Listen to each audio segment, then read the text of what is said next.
If you keep giving into fear, it will eventually paralyze you. In between having an idea and acting on the idea, there's a sweet spot. And if you don't act within this sweet spot, it's going to be very easy for you to let go of that idea, sweep it under the carpet, and forget about it. In the moment when an opportunity or an idea is presented, saying no feels like the easy way out. So for example, somebody asks you to cover a meeting.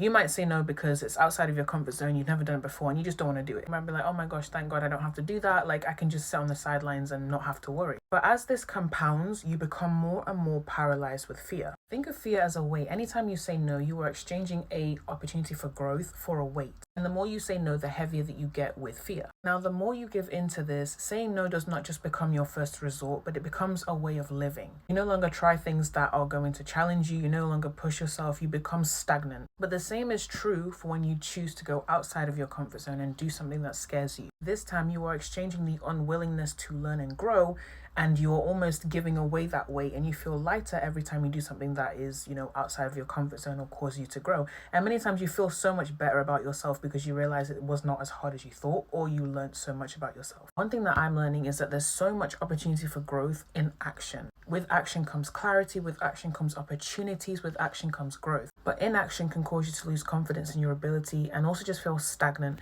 But I really just feel like they both work in the opposite direction. Let's say there's two people and they're both presented with the opportunity of covering or leading a meeting. And within 6 months, they're both presented 10 opportunities to lead this meeting. The person that takes this opportunity is going to grow in confidence. They're going to grow in their ability to speak in public. They will have more of a chance of being promoted.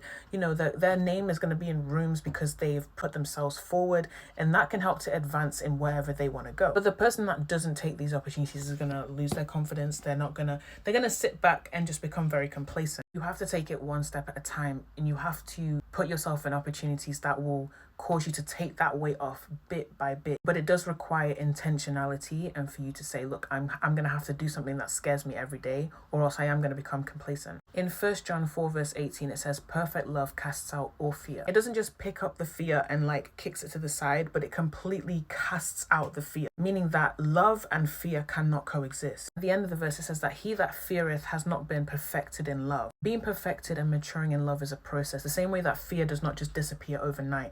It is going to take intentional steps with God. But being fearful is not a reason for you to run away from God. That's exactly where God's work will start. Being perfected in love is a process. You got to trust the process.